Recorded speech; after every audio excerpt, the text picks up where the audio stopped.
Hola amigos, Brújula de Mercados, un nuevo reporte semanal para ponerte al día de la actualidad financiera y económica del mundo. En portada una bomba forrada con dólares porque hoy vamos a hablar de los problemas estructurales no solamente de la primera economía del mundo, sino de la segunda economía del mundo. Vamos a hablar de la deuda norteamericana, que es un riesgo, no porque lo diga Brújula de Mercados o no porque lo diga yo, sino porque lo ha dicho Bolton, uno de los asesores de la Casa Blanca. Ha dicho que la deuda norteamericana es un riesgo para la estabilidad social y por lo tanto un riesgo de seguridad nacional, ¿vale?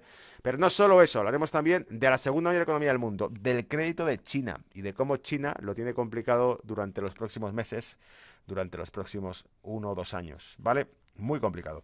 Entonces, vengo a dar más detalles al respecto. Es un tema que citamos en la conferencia que hice con José Luis Cárpatos y José Luis Cava en Madrid el mes pasado. Y bueno, hoy pues desmenuzamos un poquito más el enigma, ¿no? De realmente qué es lo que va a ocurrir con los mercados los próximos años.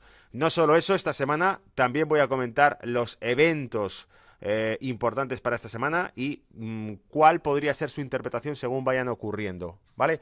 Así que nada, vamos a empezar ya metiéndonos en faena. Te recuerdo, si es la primera vez que acudes a este canal, a Brújula de Mercado, hago un reporte semanal desde hace ya 3 años y hay más de 4.000 suscritos al mismo, así que os agradezco a todos aquellos que habéis depositado la confianza en el contenido que voy desarrollando, que creéis realmente en este contenido, os agradezco el apoyo, ¿vale?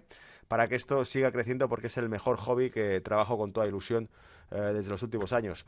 Celebrando el dato de empleo del viernes. El mercado americano sacó un dato de empleo buenísimo, ahora lo veremos. Y bueno, eso es lo que se celebró, porque el rebote alcista que ha tenido los mercados desde entonces, yo creo que en parte está alimentado por ese optimismo de la economía americana. Segundo punto, contexto actual del mundo, la trampa del crédito. Aquí voy a explicar un poquito la visión generalizada para que se entienda bien cuál es el problema de fondo y luego ya entraremos con datos. Reactivar la industria americana. Ese es el objetivo que tiene en mente Donald Trump cuando inicia una guerra comercial. ¿Por qué? Porque hay un reporte hecho por el Ministerio de Defensa, por el Pentágono, en el que habla de que la industria americana necesita reactivarse por temas de dependencia extranjera, o sea, que necesitan realmente tener una industria reactivada para poder hacer frente al futuro.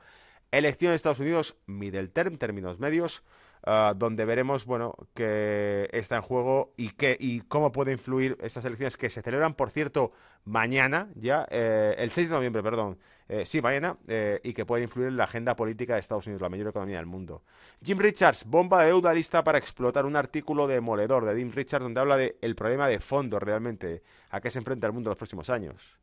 China puede resistir la guerra arancelaria. Esas son las palabras de Xi Jinping, el presidente de China, en la conferencia que se celebró en Shanghái la semana pasada sobre comercio, ¿vale? Dólar sobrecomprado u oro sobrevendido, porque uno de los dos no puede estar correcto, o mejor dicho, uno de los dos está acertado. O se está vendiendo el dólar, o se está vendiendo el oro de manera sobrevendida, o es el dólar el que se está sobrecomprando, ¿vale? Y ya entramos en materia y saco el dato de empleo del viernes, que fueron 250.000 las nóminas no agrícolas frente a las 193.000 esperadas y frente a las 118.000 del dato previo, ¿vale? Por lo tanto, un dato magnífico, muy muy bueno, mucho mejor de lo esperado, ¿vale? Y como veis, la tasa de paro sigue estando por debajo del 4%. ¿Qué ocurre? Creo que eso, en parte, es lo que ha llevado a que el SP pues, haya rebotado durante la semana pasada y fijaos que se encontró con una media de 200. Por cierto, en el reporte Estrategias Semanales hablo un poquito más a fondo de los gráficos, ¿vale? Pero aquí el objetivo sería que el SP 500, el mayor índice bursátil del mundo, el más grande de todos, el más pesado, las 500 mayores compañías cotizadas en bolsa del mundo, pues consiga aguantar por encima de 2.700, cierre mercado por encima de 2.700, cierre sesión Estados Unidos por encima de 2.700, aunque aún así le tocará el reto de superar la media de 200, que ya de entrada se la comió con patatas. Fue subiendo el mercado hasta que llegó a la media de 200 y ahí le empezó a entrar fortísima venta, como podéis ver en esas mechas que nos dejó la vela, ¿vale? Bien, pinta bastante mal el rotulador de la pizarra, no el mercado. El mercado ya veremos, ¿vale? Ya sabéis que hay que ser muy precavidos. Si aguanta 2.700, pues nada te impide que esto siga la fiesta y que siga subiendo. Bien, el contexto actual del mundo.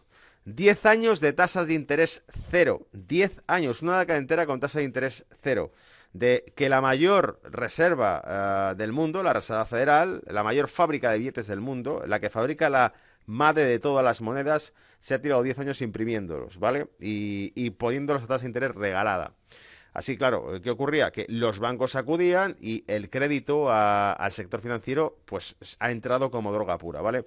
Barra libre para financiar rescates bancarios, gastos corporativos, adquisiciones de empresas, creación de empleos cortoplacistas, diría incluso deudas corporativas, que también, por supuesto. Entonces, ¿qué ocurre? Que toda esta barra libre de liquidez que se ha generado durante una década, que ha ido a, insisto, rescatar sectores, bancos, por ejemplo, en situaciones de insolvencia, en lugar de cambiar el sector o readaptarse, no, se rescata, a generar también una compra masiva o una barra ilimitada de compras en la deuda corporativa y en los gastos corporativos, haciendo que las empresas cotizadas, las más grandes, se distorsionen. No sabes si su resultado es fruto de su buen hacer en los negocios o si su resultado y su evolución en bolsa es fruto de la alta financiación que recibe por parte de los mercados financieros, ¿vale? Por una oferta gigantesca creada.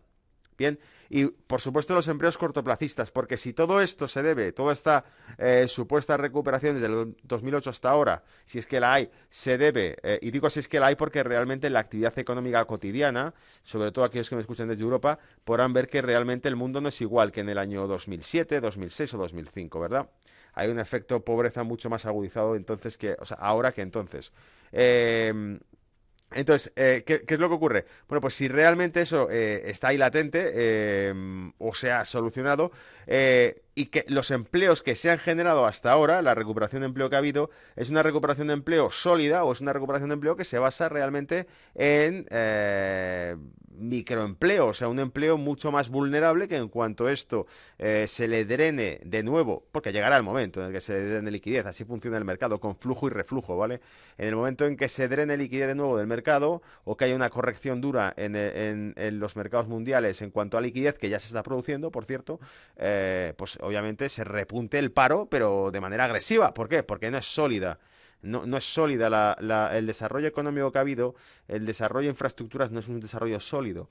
Entonces, si eso es así y el empleo que tenemos es un empleo porquería comparado con el de hace años, obviamente es un empleo que mucho más fácil será que se pierda. Un contrato a corto plazo no es un contrato a largo plazo, por lo tanto los costes de despido son mucho menores y por lo tanto es más fácil despedir y que se repunte la tasa de paro.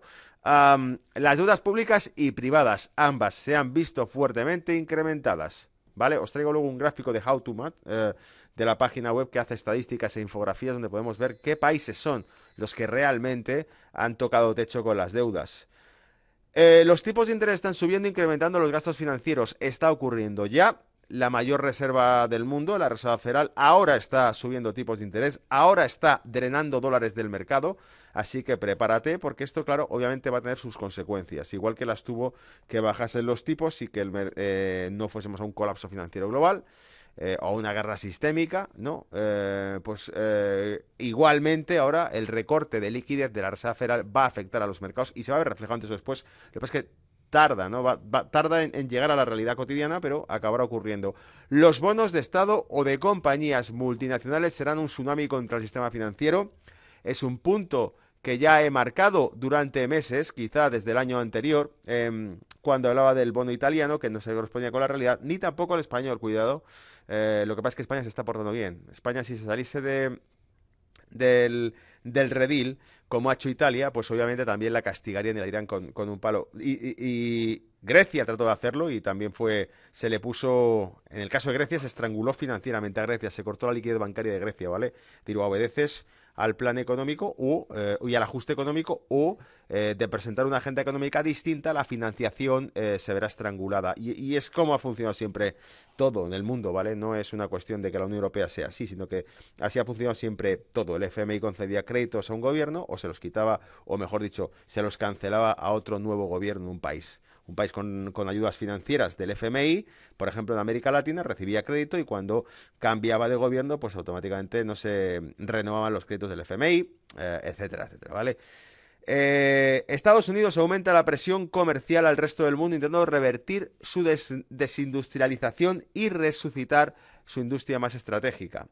En este caso voy a hablar también de esa guerra comercial y de cómo efectivamente los Estados Unidos lo que intenta es reactivar su industria, revertir un proceso por el cual va, pero no de ahora, sino de los últimos años, ha ido perdiendo, diría casi de las últimas décadas, de los 90, perdiendo industria y dependiendo cada vez más de industrias extranjeras, ¿vale? Tanto es así que, como decía, había un reporte del propio Ministerio de Defensa, del Pentágono, en el que hablaba de los riesgos que tenía Estados Unidos por su alta dependencia de recursos en el sector militar, de recursos extranjeros. Industria misilística, industria nuclear, que depende de componentes electrónicos que se compran fuera, ¿no? Y obviamente lo que decía el Pentágono es que ese tipo de componentes que forman parte de la tecnología militar de Estados Unidos no pueden depender de potencias extranjeras, pues entonces mal vamos, ¿vale? Hay por ahí hasta leyendas urbanas de chips chinos en misiles y toda la historia. Bien, entonces, reactivar la industria. Casi 300 elementos clave necesarios para el funcionamiento normal de las Fuerzas Armadas y la industria de defensa de Estados Unidos están bajo amenaza, advierte Andy Hom, columnista de la agencia británica de Reuters, que hace referencia al informe de septiembre del Departamento de Defensa estadounidense. Según el informe, los fabricantes estadounidenses están al borde de la quiebra o ya han sido reemplazados por proveedores de China u otros países debido a la desindustrialización de la economía nacional y a la exportación de industrias a los países del sudeste asiático, ¿vale? El hecho de que la industria se empiece a dirigir desde Asia y la alta dependencia que tendría entonces de los proveedores extranjeros, la industria americana. Y por supuesto, como es un sector estratégico, pues debemos evitar depender de eso, ¿vale? Es la postura norteamericana, que es lógica. Y vamos a hablar entonces de lo que va a ocurrir esta semana, de las elecciones y por qué tienen una interpretación económica y financiera también. El Partido Republicano controla actualmente cada rama elegida del gobierno nacional. El presidente Trump se sienta en la Casa Blanca hasta por lo menos el año 2020 y los republicanos tienen mayoría en la Cámara y en el Senado. Los republicanos también tienen 2/3 de los escaños de los gobernadores estatales, lo que les da una amplia influencia sobre la política local. Una pérdida de apoyo electoral podría hacerle perder la mayoría en el Congreso y el Senado, dificultando la aprobación de leyes o medidas políticas de la administración de Trump. Y aquí viene la clave. Si las elecciones salen a favor de los demócratas, es decir, si los demócratas salen reforzados en estas elecciones de mañana, ¿cambiará en tal caso la postura sobre la guerra comercial si los demócratas ganan peso? Porque hará falta que los demócratas autoricen determinadas medidas. Si no fuese así, ¿cambiará la política de estímulo fiscal de Trump si Trump pierde apoyos? Porque también cada reforma que ha ido haciendo Trump desde que ganó las elecciones ha contado con una tensa aprobación por parte del Congreso americano, ¿vale? Porque ya sabéis que incluso parte de los republicanos le retiraban su apoyo a Trump durante la campaña, durante las elecciones. El clan de los Bush republicano se mostró públicamente en contra de Donald Trump, ¿vale? Y por supuesto tenemos un comentario de Twitter de Donald Trump que dice el mercado ha subido masivamente desde las elecciones, pero ahora está tomando una ligera pausa. La gente quiere ver qué pasa con las elecciones de midterm. Eh, dice, if you want your stock to go down, I strongly suggest voting Democrat. Vale, aquí ya se tira una frase típica de Donald Trump en Twitter que dice, si quieres ver que las acciones caigan, bueno, sugiero fuertemente, enfáticamente, que votes por los demócratas si quieres ver el mercado caerse, ¿vale? Dice, ellos, como Venezuela, financian un modelo como el de Venezuela, altos impuestos y fronteras abiertas. Bueno, esto ya es un ejemplo del populismo más trumptiano que puede existir, ¿no? De que dice, bueno, si votas a los demócratas el mercado se va a caer, son el modelo de Venezuela, son altos impuestos y apertura de fronteras. ¡Ojo! Que detrás de esto también hay una leyenda bastante gorda. Si, por ejemplo, la cadena de migrantes que están yendo de Centro y Suramérica hacia Estados Unidos, si toda esa caravana no es una cuestión que se está haciendo para que justamente coincida ahora con las elecciones. Y toda una campaña que ha ocurrido para que ocurra justo con las elecciones. Que no vamos a decir aquí en este canal que sea así, porque no tenemos ni la más remota idea. Ahora, que son casualidades demasiado sospechosas que este tipo de eventos tan sincronizados y con tanta repercusión mediática estén ocurriendo justo antes de las elecciones, sabiendo toda la fuerza mediática que hay contra Trump, pues obviamente no suena tan descabellada la idea cuando ves esto así, ¿vale? Hay hasta un vídeo por ahí que se subió en Twitter donde salió un señor dando dinero a la gente por sumarse a la caravana. Claro, vete a saber si es real o no, ¿vale? Lo encontré desde uno de los canales de divulgación total. Bien, continúo para hablar del artículo de Jim Richards. Debt Bomb Ready to Explode. Bomba de deuda lista para explotar. Os he señalado, os invito a que busquéis el artículo y leáis al completo. Está en inglés, ¿vale? Lo he traducido, los puntos clave del artículo que me han gustado, los he traducido aquí. China ha empleado grandes cantidades de crédito en producir infraestructuras sin retorno, como grandes ciudades fantasma y muchos empleos short term. ¿Vale? Fíjate, hablábamos antes de los empleos cortoplacistas. Bueno, pues aquí pasa lo mismo en China, ¿vale? No solo en Europa. La falta de rendimiento de estos activos hará difícil pagar el crédito prestado, es decir, ha utilizado mucho crédito para producir una infraestructura que no le genera a día de hoy, ahora mismo, mucho retorno, ¿vale? Por ejemplo, la burbuja inmobiliaria china, que se ha comentado en más de una ocasión, que es una gigantesca boom de construcción de los últimos años que tampoco ha aparecido en ningún sitio, por eso lo de las ciudades fantasma, podéis buscarlo por ahí. Hay ciudades enormes chinas que están completamente vacías, edificios gigantescos para cientos o miles de viviendas que están vacíos, ¿vale? Y dice, China necesita incrementar el valor añadido y la tecnología en sus productos para mantener los números los próximos años. Estamos padeciendo una reducción de la liquidez mundial comandada por la Reserva Federal. Aquí Jim Richards lo que dice es que la Reserva Federal está recortando, y ya lo sabemos en Brújula de Mercado, los que seguís el canal estáis informados de todo esto, porque os he sacado hasta gráficos del balance de la Reserva Federal de cómo está recortando la liquidez, así que eso ya lo sabéis. China posee 1,4 trillones de deuda en Estados Unidos, que no venderá porque los necesita para respaldar su sistema financiero y el yuan. Es decir, aquí Jim Richards dice, aunque China posea 1,4 trillones de dólares de deuda norteamericana, que lo hemos llamado como la bomba nuclear financiera china, lo hemos llamado, porque si China se viese dolida o se ve abocada a una recesión económica, su arma más letal sería vender los activos de la deuda norteamericana, que haría que, al mismo tiempo, la deuda norteamericana se volviese cada vez más difícil de pagar para los americanos, ¿vale? Para los Estados Unidos.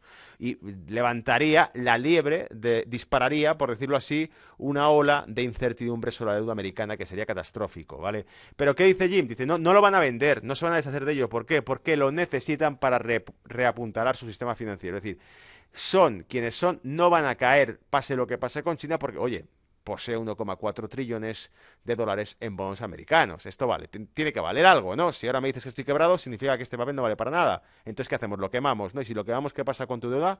Bueno, pues obviamente arrastra a Estados Unidos. Entonces, por eso sabe que manteniendo eso, está anclada la economía norteamericana.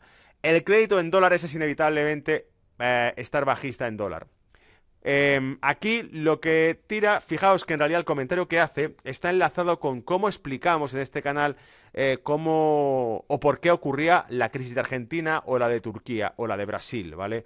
Cómo estas monedas emergentes estaban en riesgos financieros y sus países en riesgos financieros por haber absorbido o emitido deuda en dólares, pensando que el dólar obviamente iría debilitándose poco a poco, como ha ocurrido durante décadas, ¿vale? Que cada vez vale menos.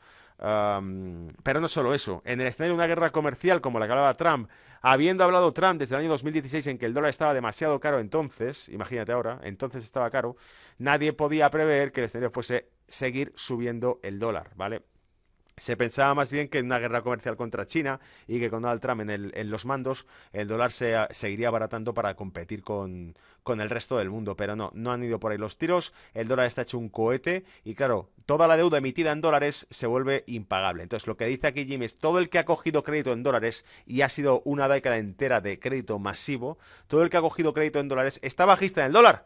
Porque lo que necesita es un dólar barato para poder pagar el crédito en su moneda nacional, ¿vale? En euros. El que haya cogido dólares en euros, una hipoteca en dólares. Como el dólar siga subiendo, le va a costar cada vez más euros pagar la hipoteca de lo que le costó pedirla al principio, ¿vale?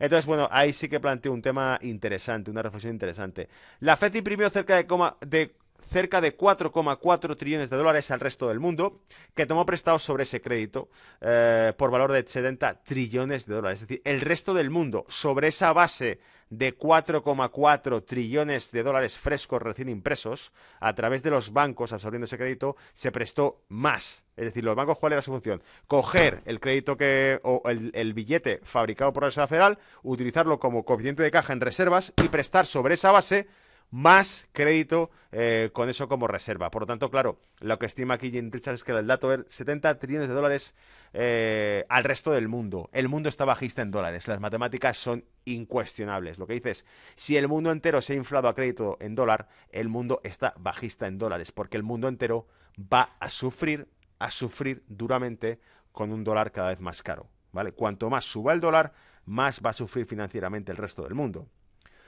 China necesita aumentar sus exportaciones para recibir dólares que le garanticen financiar su crédito y su crecimiento está desacelerando. Aquí lo que indica es que, ya que China es uno de los gigantescos consumidores de crédito y China es la fábrica del mundo, ¿China qué recibe a cambio de los artículos? La divisa mundial, el dólar. China tiene altas reservas de dólares, ¿vale? Entonces, lo que Jim está hablando es que China está consumiendo sus reservas de dólares realmente. ¿Para qué? Para mantener la estabilidad del yuan. Que el yuan lo rebaja. Pero claro, si el yuan baja demasiado, ¿qué tiene que hacer? Quemar cartuchos, quemar reservas de dólares para comprar yuanes en los mercados internacionales y mantener el precio del yuan. Que se lo cuenten a los rusos en el año 2014, que se caía más de un 30% en un solo día el rublo y tenían que... Se estimó, porque nunca sabrás esas cifras a menos que estés dentro del Banco Central del país que sea, se estimó que unos 100.000 millones de dólares Rusia tuvo que liquidar comprando rublo para poder mantener su rublo estable. ¿Vale? También sabemos que hubo un acuerdo, supimos después que hubo un acuerdo con el Banco Popular de China que respaldó el rublo, ¿vale? Y en este caso, pues claro, pasa lo mismo, que cuanto más caiga o cuanto más suba el dólar, más dificultades financieras tendrá China y que China necesita vender más para poder mantener reservas de dólares, ¿vale? Pequeños estados y grandes compañías están en riesgos de quiebra, eso es actual. Argentina, Brasil con problemas de liquidez, Turquía con problemas de liquidez también fuertes, pequeños estados, no es que sean pequeños, porque Brasil no es precisamente una economía pequeña, es más grande que la economía de Canadá, ¿vale? Y Turquía también es un país con un peso importantísimo en Europa y en el Mediterráneo. Entonces, claro, no son pequeños, sino que son pequeños comparados con China y con Estados Unidos. Con el resto, nada más, ¿vale? Este tipo de estados e incluso compañías, Apple, Netflix, incluso compañías tecnológicas americanas con riesgos financieros que también existen, ¿vale? Porque han emitido muchísimo crédito. La presión financiera seguirá aumentando en 2019. Jim Richards dice, mira, el tema de los bonos no va a cambiar, la tasa de interés va a seguir subiendo, los costes financieros van a seguir subiendo, la presión va a aumentar en el sector financiero a nivel mundial porque entramos en un nuevo ciclo. La semana pasada, te invito a que veas el reporte, hablábamos justamente de cómo podíamos estar entrando en un nuevo ciclo en cuanto a política monetaria que cambiaría el rumbo de las bolsas del mundo entero los próximos años, ¿vale? Y claro, en este caso estoy hablando de las reservas de China y el ratio, el coeficiente de caja. Las reservas se minimizan, por eso decíamos que tiene que vender más. Aquí Jim Richards decía que tenía que vender más para tener dólares para pagar la deuda. Fíjate cómo las reservas de China van cayendo ligeramente desde el año 2014, que hizo su máximo, han ido cayendo, ¿vale? Tiene menos reservas en dólares. ¿Por qué? Porque probablemente las esté consumiendo para mantener su estabilidad financiera. Y al mismo tiempo que está haciendo aumentar el apalancamiento bancario. China Cash Reserve Ratio Big Banks. Este rotulador pinta fatal, ¿vale? El de la pizarra, no sé por qué, pero vamos, que parece que tengo el pulso mal, y no es por eso, es porque realmente solapa las letras. Pero si lo vemos aquí, efectivamente está bajando los clientes de caja, está aumentando la cantidad de crédito que un banco chino puede prestar, está aumentando el apalancamiento bancario en China, ¿para qué? Para tratar de minimizar los efectos económicos en la economía china, ¿vale? Eso queda claro, ¿no? Ahí está una de las trampas típicas del sistema bancario para generar efectos riqueza. China puede resistir la guerra arancelaria. Y aquí tenemos un pantallazo, ¿no?, de la noticia en cuestión. Podéis leer el artículo al completo y simplemente tomo nota de los puntos clave. Evento de la International Import International Import Event, la conferencia que hubo de importación internacional en Shanghái, ¿vale? Los países deben buscar cómo resolver sus desequilibrios económicos internos sin alterar el orden comercial internacional, dijo el presidente Xi Jinping. ¿A quién se está refiriendo? Obviamente a los Estados Unidos, obviamente a Donald Trump, que resuelva sus desequilibrios económicos internos sin tener que alterar el orden de comercio internacional. Eso es lo que decía Xi Jinping. ¿Por qué? Porque sabemos que China ha reclamado a la OMC que tome medidas, que salte a la palestra, que tome acciones, porque la OMC es el árbitro de comercio mundial, ¿vale? China promete incrementar las importaciones del resto del mundo. Aquí China dice tranquilos, compraremos. De hecho, dio cifras de miles de billones los próximos años de comercio que se generaría con Occidente. Porque obviamente esto habla de Occidente, está refiriendo a Europa y a Estados Unidos, ¿vale? El resto del mundo pues prácticamente ya le pertenece. La ruta comercial china, el Road Belt Project, lo que trae es una incursión en Asia, en África, en Europa, en el Mediterráneo, en todas partes, ¿vale? Es un proyecto gigantesco. Entonces China va a lo grande para el comercio internacional, pero quiere señalar que va a generar también negocio para la economía y para la industria de esos países a los que acuda, ¿vale? La India hace quizá un año más o menos, o unos meses, publiqué un artículo, bueno, no publiqué un artículo, cité un artículo publicado por el Indian Times, un periódico financiero chino, indio, en el que hablaban de los riesgos que tenía la expansión de la política comercial y económica de China para el resto del mundo, que podría generar un efecto pobreza, pese a que traería menores costes productivos para las economías, etcétera. También traería que un debilitamiento de la economía nacional frente a la extranjera, ¿vale? Eso lo decía la India, porque la India está irradiada por China al norte. Y decía, promete acelerar las reformas sobre propiedad intelectual, que es la asignatura pendiente que le ha reclamado Occidente a China durante los últimos años. Que tome medidas en propiedad intelectual, que respete las patentes y la propiedad intelectual para evitar lo que decía Donald Trump, que era un robo de tecnología y todo este tipo de cosas, ¿vale? Además, toman en serio su apertura de mercados. China no ha aperturado al 100% los mercados de capital, eso ya se sabe también, por lo tanto es un punto a favor el hecho de que haga esto. La cuestión está en si son promesas o si son medidas concretas. De momento no se sabe de medidas concretas, se sabe simplemente de que dice que lo va a hacer, como ya lo ha dicho en otras ocasiones, ¿vale?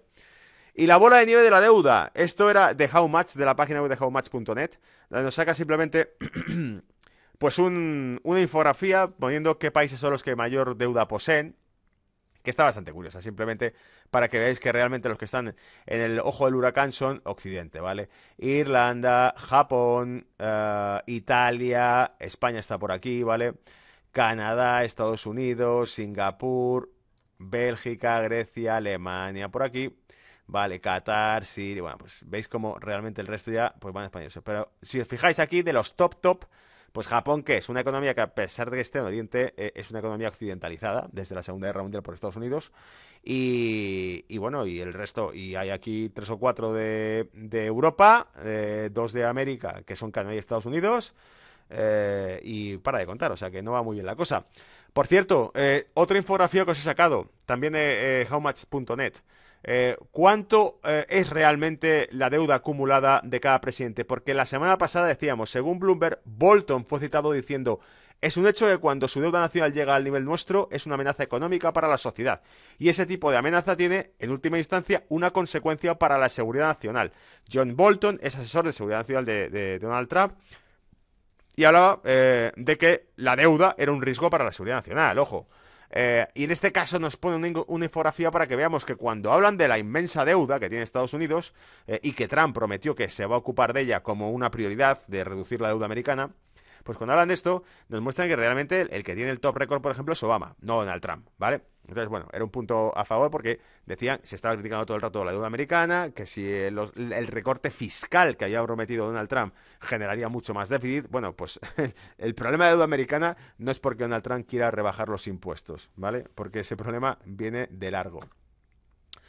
Y aquí estaba la reflexión gráfica, muy bonita. Si el dólar está sobrecomprado, entonces está el oro sobrevendido. Y fíjate que hay dos gráficos. El gráfico que tenéis en rojo es el DXY, es el índice dólar, ¿vale? El clásico, el antiguo. El índice dólar, y aquí tenemos justo el oro. Podéis ver la sincronía de cómo cuando el dólar se debilita, el índice dólar cae, el dólar se debilita a nivel mundial con respecto a las 5 principales monedas del mundo, el oro repunta. Y obviamente, cuando el dólar se está refortaleciendo, que es lo que ocurre ahora, el oro se ha debilitado. Ojo, ahora hay un despegue del oro, por cierto anunciado, porque hablamos de que se aproximaría a 12.30, $1.230 la onza, 12.50, $1.250 la onza como objetivos, ¿vale? Y camino de eso va, ese pullback lo vimos, ahí va, me estoy yendo de la diapositiva. No me deja hacer zoom. Os iba a hacer un zoom aquí para ver si podía mostrarlo. pero creo que no me deja hacer zoom. Bueno, pues era simplemente para que veáis el pullback formado ahí, ¿vale? Aquí mismo. En fin, lo comentéis en gráficos anteriores y creo que merece la pena estudiarlo, ¿vale? ¿Qué más? Ah, sí, por cierto, fijaos también cómo las reservas de oro de China y las reservas de oro de Rusia se han ido incrementando fuertemente desde el año 2000, 2008. Fíjate, Rusia. Boom, ¿vale? Entonces, bueno, esto demuestra cómo lo que he llamado comprando oro con discreción. El oro está aumentando masivamente en Oriente Medio y en Asia, las reservas de oro quiero decir, claro, pero obviamente lo que se llama en bolsa acumulación-distribución. Nadie es tan tonto de comprar todo lo que tenga estratégicamente pensado almacenar de oro de golpe en una sola vez, sino que aprovechan ¿qué? Aprovechan las bajadas de precios para continuar con sus compras. El objetivo es comprar, qué sé yo, imagínate, 5.000 toneladas de oro, pero distribuyendo tu posición en los precios más atractivos. Eso lleva a que los gráficos se formen suelos. Y es por eso por lo que tenemos una taza formada en el oro y que no va a desaparecer ni va a pegar sorpresas de momento hasta que el dólar cambie de rumbo, ¿vale? Bien, pues eso era todo para esta semana. Espero que os haya sido útil. Si el contenido te parece interesante y si le sacas provecho al mismo, bueno, te invito a que lo compartas donde quieras, en redes sociales, Facebook, WhatsApp, LinkedIn o donde tú veas, para que llegue a más gente y así, bueno, pues el trabajo se le saque más apalancamiento a las horas que se le echa, ¿vale? Venga, un abrazo, pasar buena semana y cuidaros. Chao.